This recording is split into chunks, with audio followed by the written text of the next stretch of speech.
This is Joy Hancox, and I'm speaking on behalf of the Byrom projects. You may have looked at episode 2, or you even may have looked at 1 as well. But here I am again because I want to tell you a different part of the story today. If you remember, I did say to you that I felt very privileged in some of the instances that I've spoken about. And as you remember, in the first video, it was really to celebrate the first folio of the Shakespeare edition of 400 years. And now I feel as though I want to tell you how it all began, because as I say, it could be you, it could be anybody, but it happens to be me. And the story that I'm telling you is absolutely true and factual. It is to do with the house that I live in. And actually, it's a pretty house, and it was called Roseneath when I first came here. And eventually we decided that we wanted to include and improve our heating. So there was no central heating at that time, and so, well, not here anyway, and we decided that we should have it.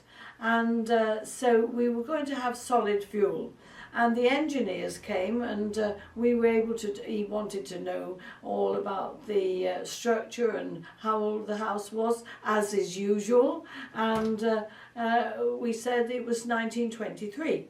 So a program was designed fitting for that age of property.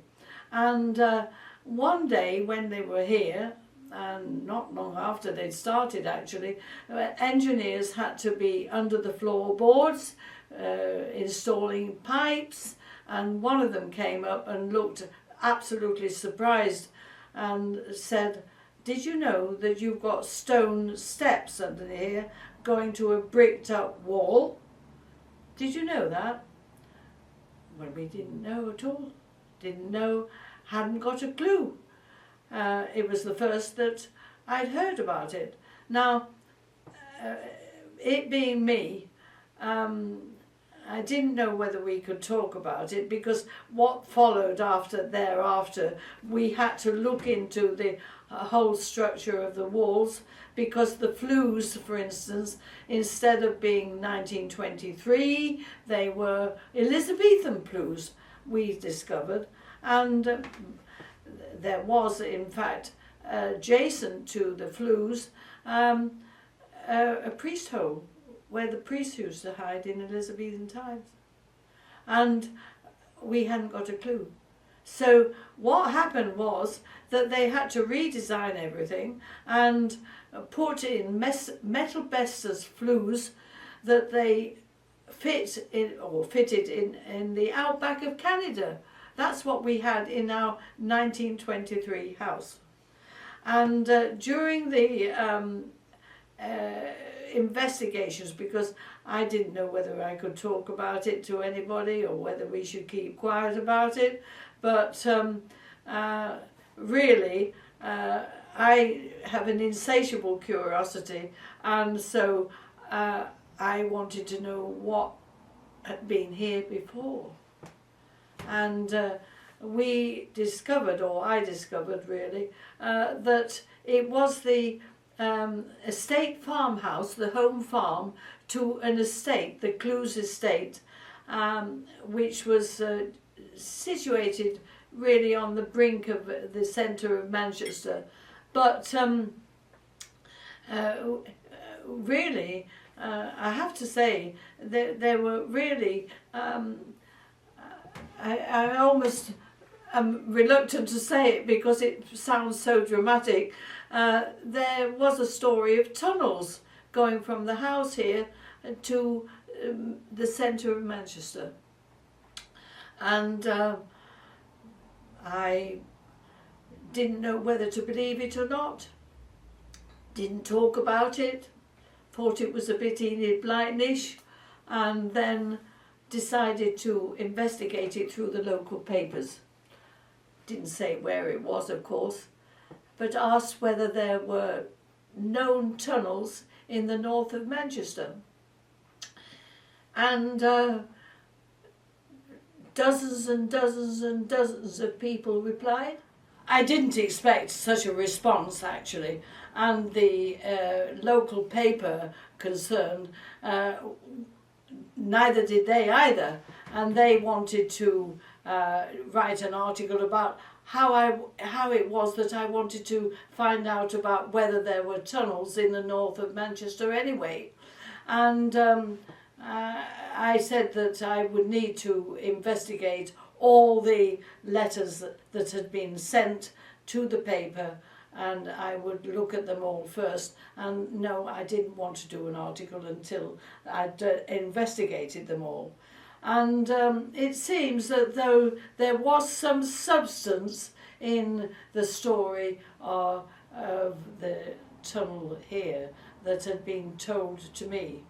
And of course, I probably should say that the former owners of the property, which is now my home, had been very friendly with the Bishop of Manchester. And so maybe he knew something that he was able to discuss and mention, and it got back to me anyway. So at the same time, this whole business became much more serious than we had intended in the first place. In the first place, it was a question of having central heating installed, and now we seem to have a property that was a little more interesting because of its history. And I found myself wanting to know more about Chetham's College, because this was the property where the tunnel was supposed to be near or around or in the vicinity of. And it was there that I found, and I should say very quickly, that in the tenant rolls for the property here, we found that, I found that Thomas Siddle, the Jacobite adjutant to Bonnie Prince Charlie for the Manchester Regiment, and I have to say, here he is with me now, because Thomas Siddle was resident here from 1729 to 1745. Alas, he was arrested and along with the other Manchester men, tried for treason in London, and the tenant rolls showed that he left here in 1745. Well, he did, because he was arrested and beheaded. So this was a copy of the original is hanging, or was hanging for some time, in the Salford Museum. So this is Thomas Siddle, and he's keeping me company today. But he had connections with the Chetham's Library, in that family connections with the librarian there. And also he was a great friend of John Byrom, as my earlier programs have suggested, but also John Byrom was very, very much connected with the Chetham's Library, because his great-granddaughter, Eleanora Atherton, had insisted that his vast library should go to Chetham's Library, and provided it was kept as a unit and together. So, and I'm very fortunate, really, because I've got a catalogue. It was published. I've got a catalogue of all those books, and I have spent some time investigating them at Chetham's Library.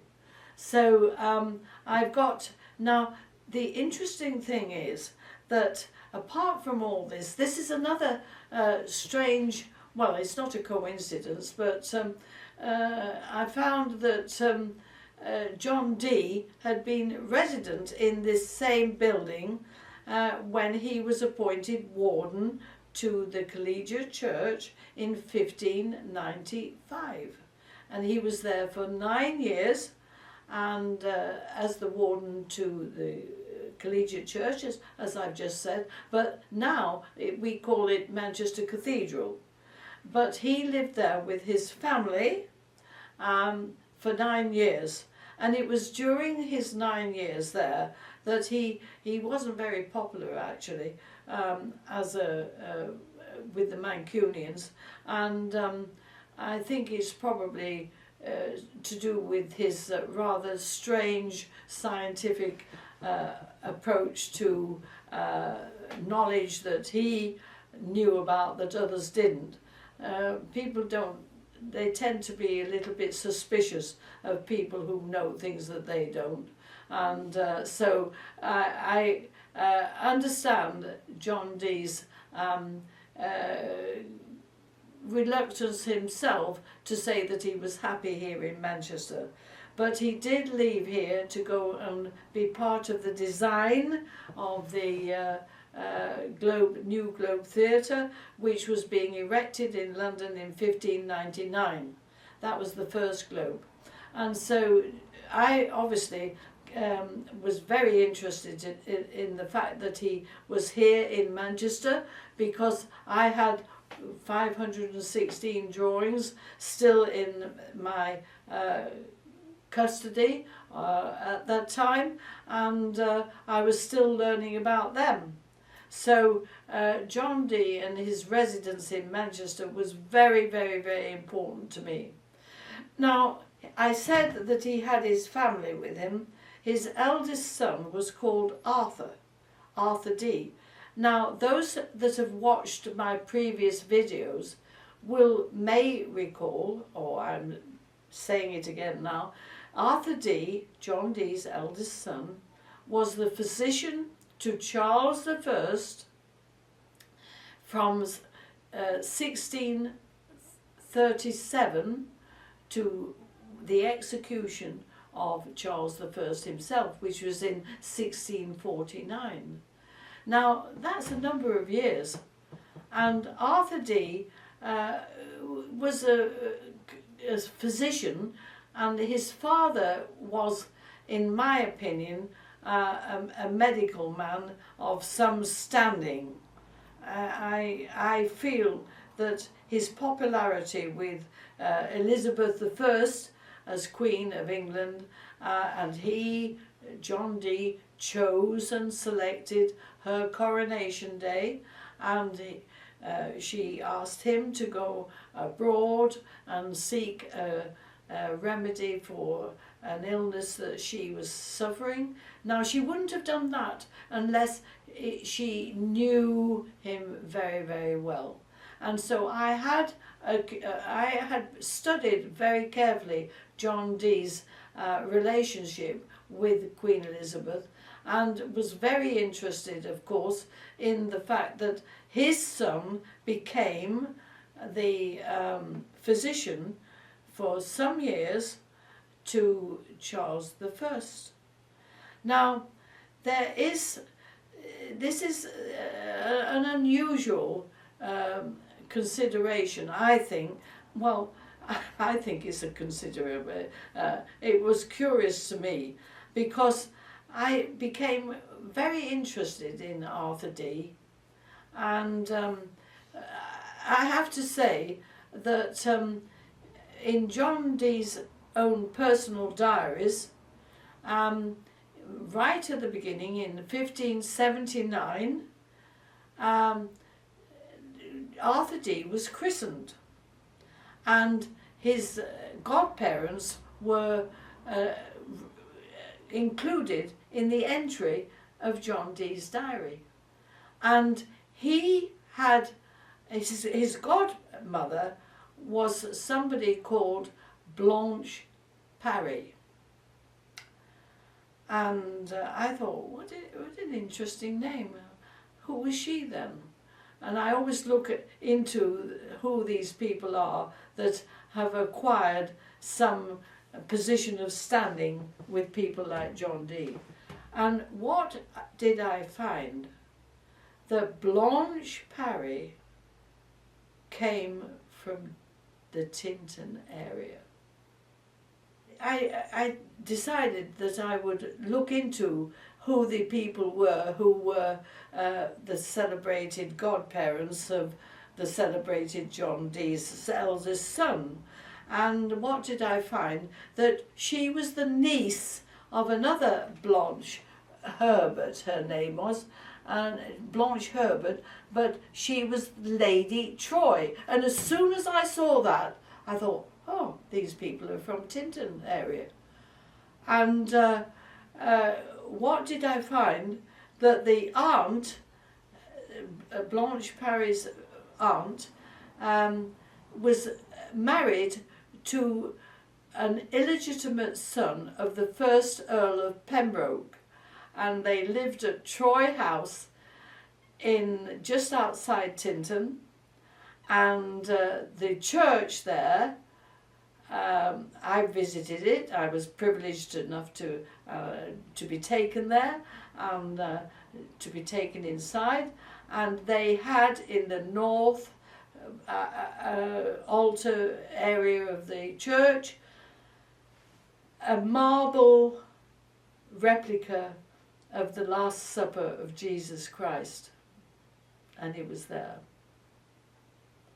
And I thought, do you know, this is very interesting at the time, because what I found was that the vicar there at the time of the First Folio, Bacon, and Third and Fourth Earl of Pembroke, their mother was the sister of Philip Sidney, whose classics tutor was the vicar there at the time of Lady Troy and all this business. Now, that may seem very, very complicated to you, but what I was beginning to find was that a lot of these people who were to do with the Shakespearean story, as it was emerging to me in Tinton area, they were cluttered around, and several of the relations were around that area.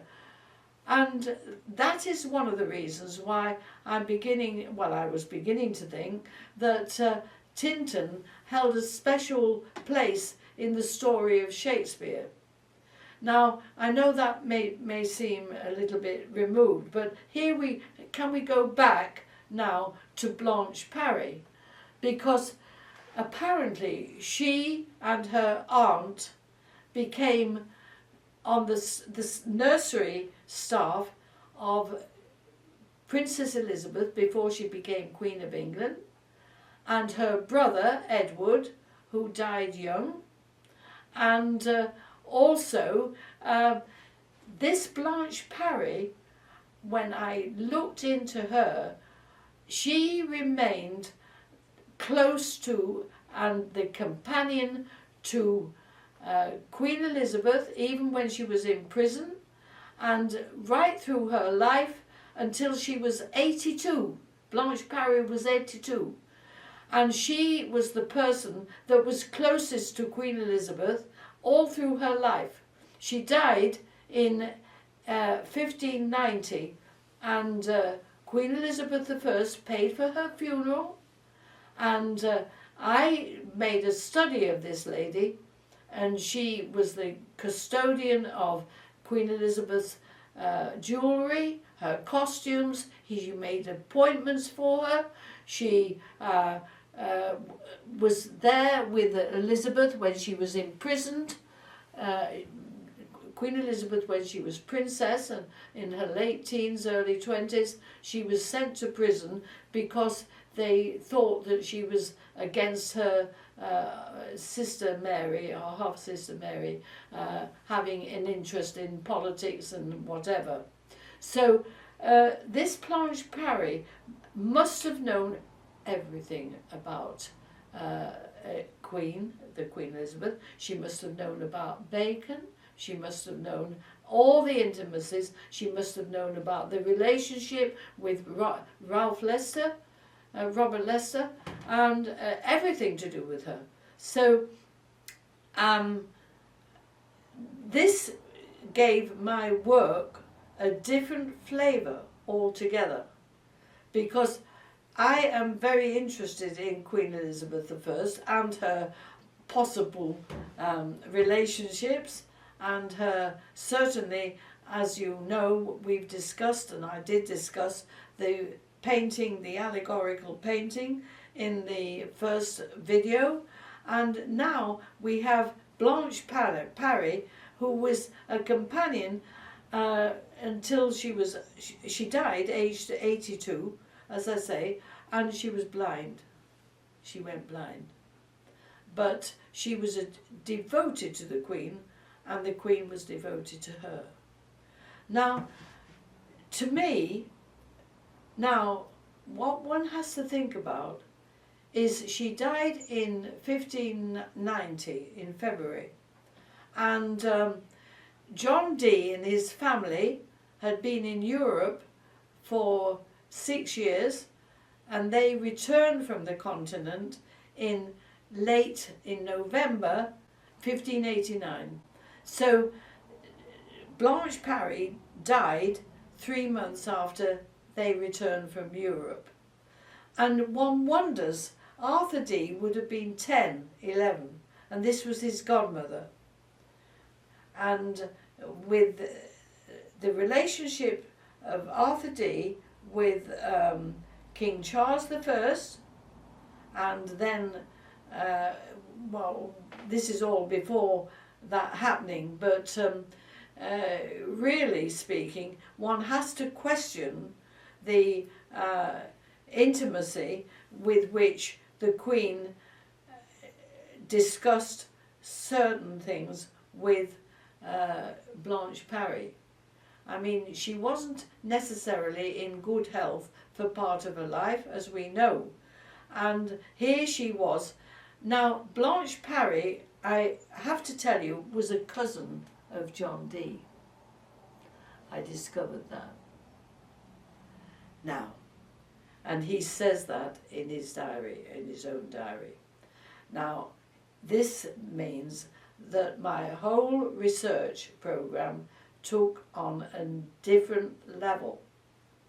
I'm always interested in human relationships, and you can learn so much behind, I suppose, having been a producer of musicals and plays for a long time, for many years, you have to recognize that from the spoken word that you have on the page, you have to create a living, vibrant theatre entity.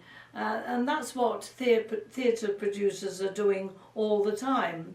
And so, on reflection, once I realised that Blanche Parry was the godmother of Arthur Dee, given John Dee's role with all kinds of the members of the aristocracy, I became even more interested in the relationship between Blanche Parry and Dee himself.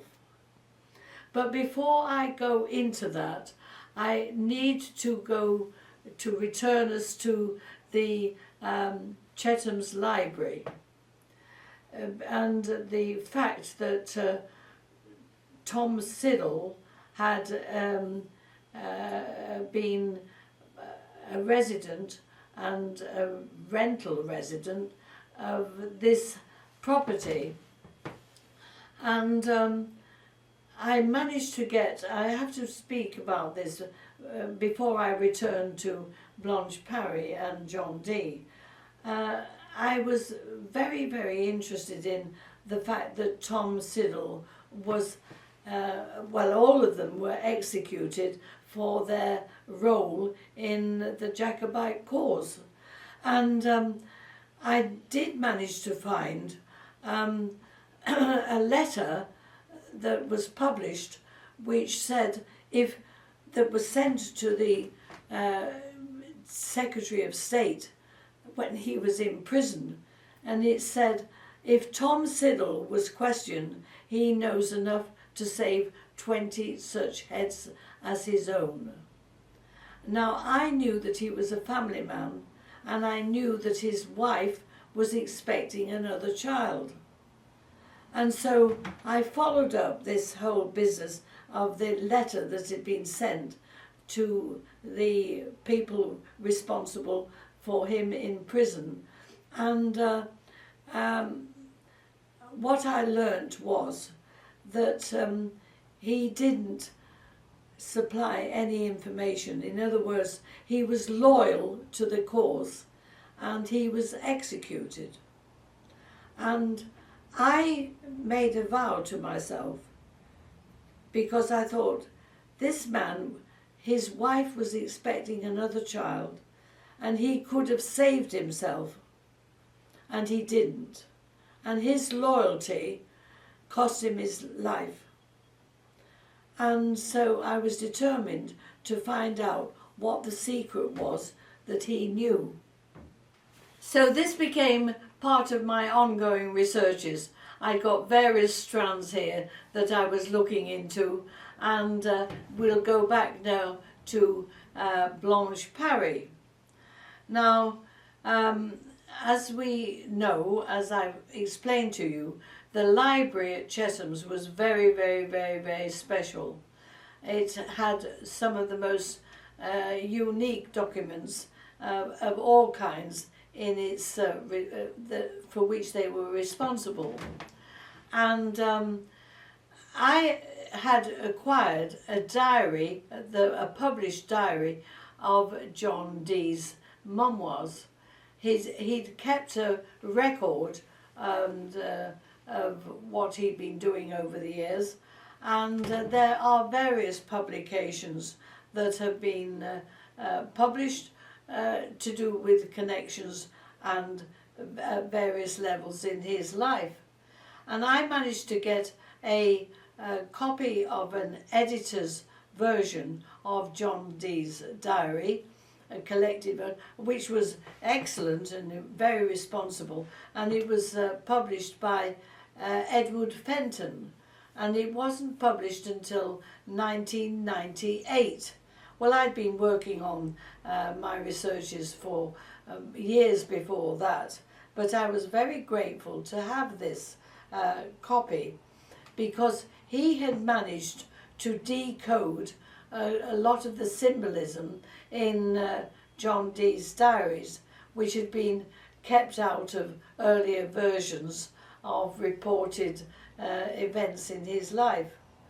And so I came to study that very, very, very, very carefully, and monitored all kinds of symbolism that he used in code in his effort of being honest in his declarations.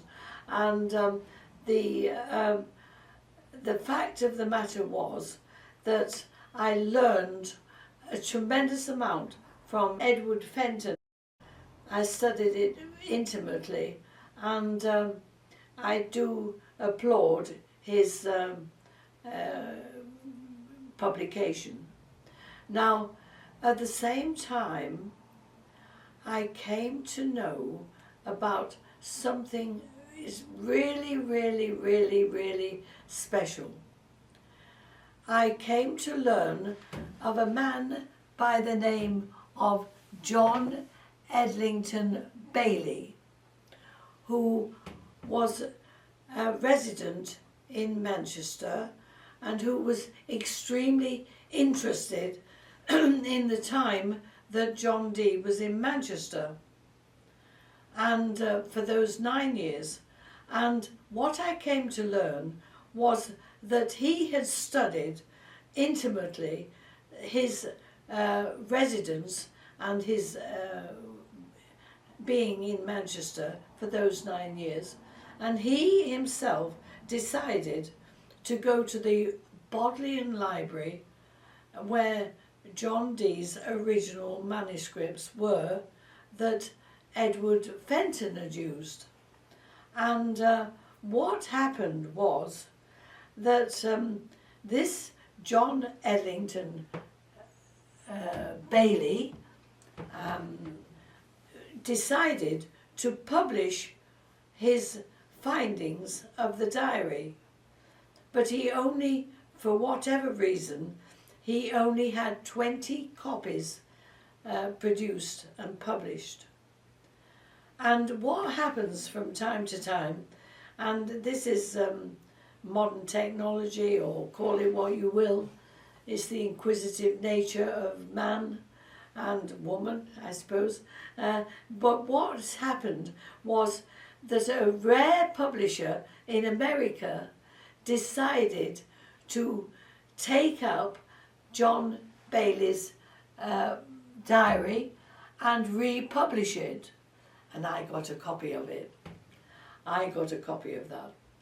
And so I was able to assess the accuracy of between the two publications. And John Bailey had copied it out faithfully from the Bodleian Library.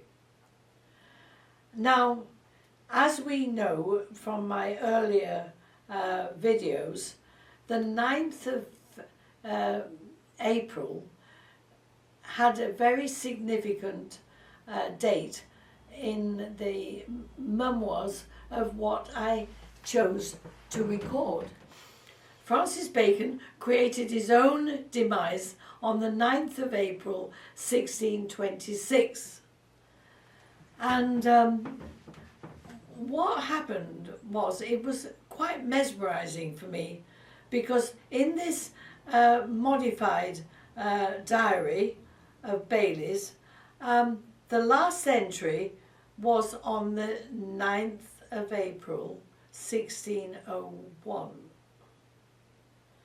And when I checked it with Edward Fenton's diary, the last entry, which was word for word practically the same, was the 27th of March 1601. So these two dates differed, and yet it was the same entry. So I then ploughed my way backwards and found an entry in the modified John Bailey's edition that he included a symbolism which said and was recorded old calendar. Old calendar.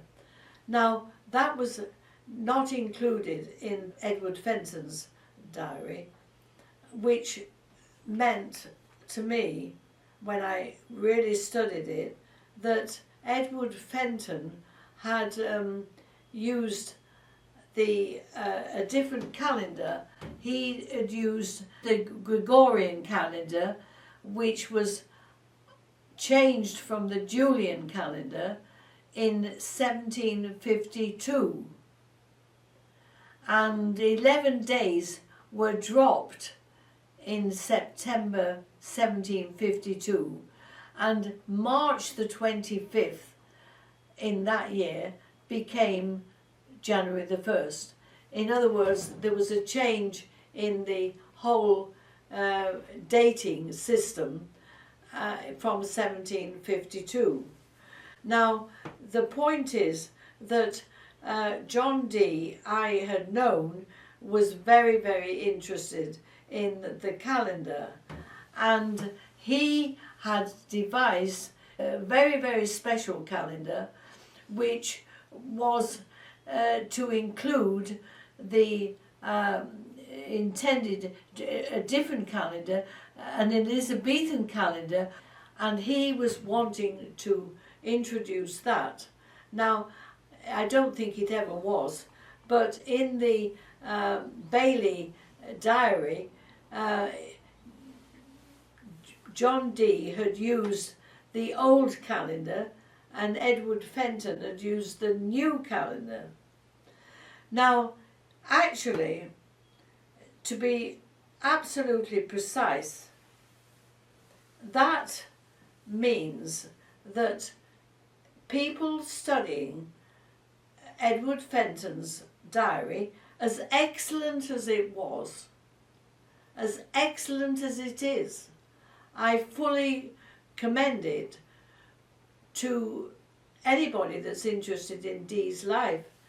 But at the same time, really, the original entry in John Dee's diary, as recorded by John Bailey, showed the last entry for 1601 as the 9th of April.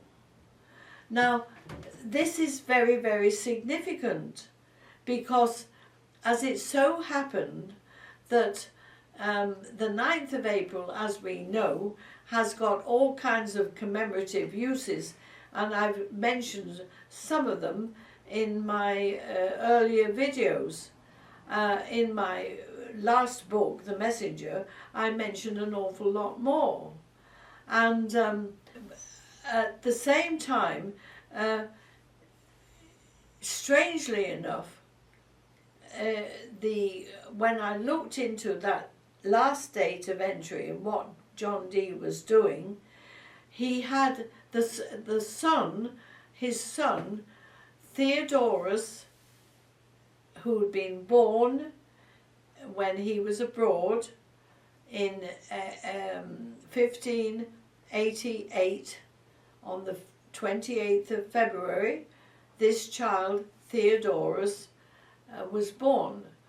And that child had been, if you like, the undoing of John Dee's reputation within the great and the good when he returned to England in 1589. Because that child, as a result of a spiritualist conversation where it was agreed that Edward Kelly could have sexual relationships with John Dee's wife by agreement, and it was advised and told spiritually by Medimi, a spiritual entity, at a seance that they were holding abroad. 40 weeks later, after John Dee's wife and Edward Kelly had their agreed intimacy event, 40 weeks later, Theodorus was born on the 28th of February 1588. He was christened Theodorus Dee on the 1st of March. This child was brought up with Dee's family. And Edward Kelly, of course, there is no record of him returning to this country with the Dee family. It's speculation really, but from my point of view. But I think that Edward Kelly was really Francis Bacon. And so, if you like, it could be said that this Theodorus was really Francis Bacon's son. Now, as it so happened that on this date, on the 9th of April in 1601, this son died. He died on the 9th of April or thereabouts. I've seen the entry in the records of Manchester Cathedral, and that child was entered as Tidder Dee. Tidder always stood for Tudor. And as it so happens, Arthur D had been made an official. He'd been given a contract, or some evidence there is, that he was the clerk to the entering of the records. So it would be Arthur D that would have entered that in the register. Now, Arthur D was actually present as a 7-year-old child when the séance was taking place, because his father wanted to train him as a scryer. In other words, he wanted him to learn the Enochian code, which is what they used, and to fulfill their contacts with the other worlds as they saw it. And when Arthur D, and this is an entry that is entered in the diaries, when that child heard the proposal, he fainted. Now, as a boy of 7-year-old, he would remember that. He would remember that. And don't forget that Arthur D grew up to be a physician to Charles I. He would be very, very well aware of the whole of the Bacon involvement, and I think that this is something that is a very interesting possibility. That child died around the 9th of April 1601, and there were visitors that could have been privy to all of that. This child was brought up as a member of the D family, and now we must look at the situation on the 9th of April of 1601, when he would have been 13 years of age. 3 days later, on the 12th of April, we find an entry for his burial, as the entry says, Tidder D, former son of John D, warden.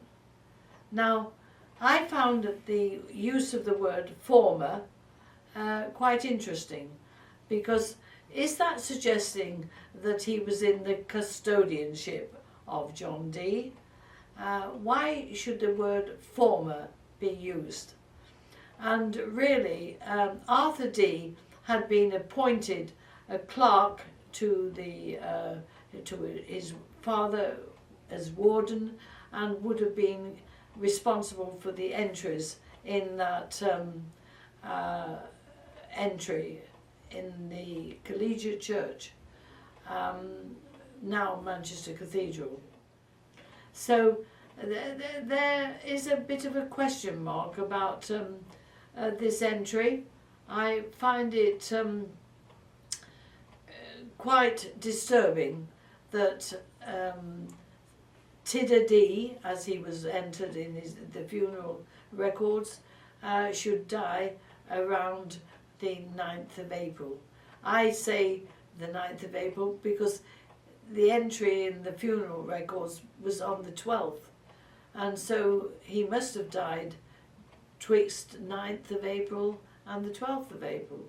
And there is no record of him being ill, and this is the last entry in John Dee's diary for both Edward Fenton and for Mr. Bailey.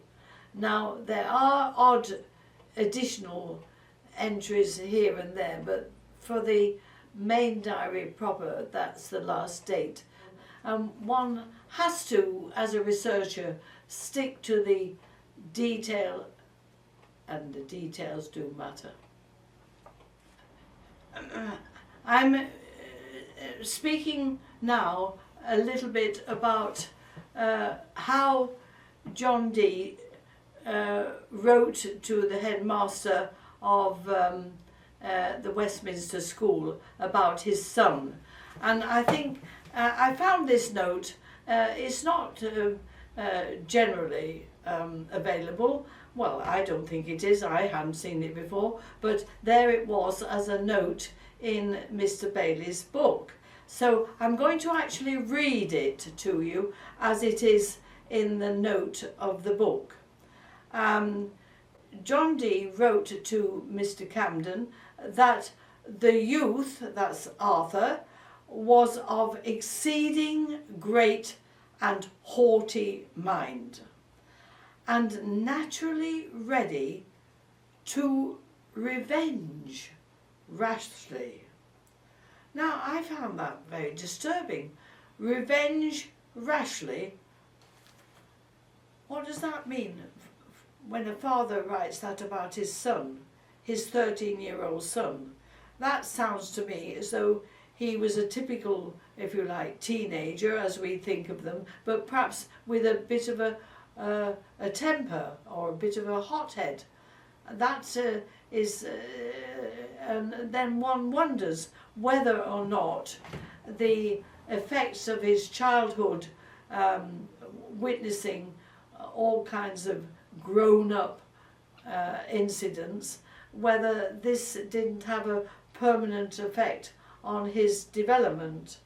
I was really rather surprised to see that, but incidentally, I would remind the viewer that he was the person that entered would have entered the death of funeral of Theodora Dee, as is the entry is Tidda Dee, and the use of the word former son leaves me a little bit quizzical about that as well. So the whole of the 9th of April entry and the closure of both these diaries would suggest to me that all was not well for Dr. John Dee at that time. He did not write any further entries to his own diary, not in the straightforward way anyway. So one has to wonder about Theodorus, or I should say Tidda Dee. And I have always felt that Edward Kelly was really a cloak and dagger man, and a cloak and dagger name for really Francis Bacon, because I think that he was very aware of how close Queen Elizabeth I was to John Dee herself, and had such a respect for him. So on that note, really, I wish to pause, but before I do, may I suggest that scholars who've got an eye for detail get a copy of John Bailey's book, if they're really, really interested in the detail of John Dee's life when he was in Manchester. And it was at that time when he left his job to go to London to help with the design of the Globe and the other Elizabethan theatres, because he was the master mathematician that understood the numerology behind all that. Thank you very much for for watching. Until next time, bye-bye.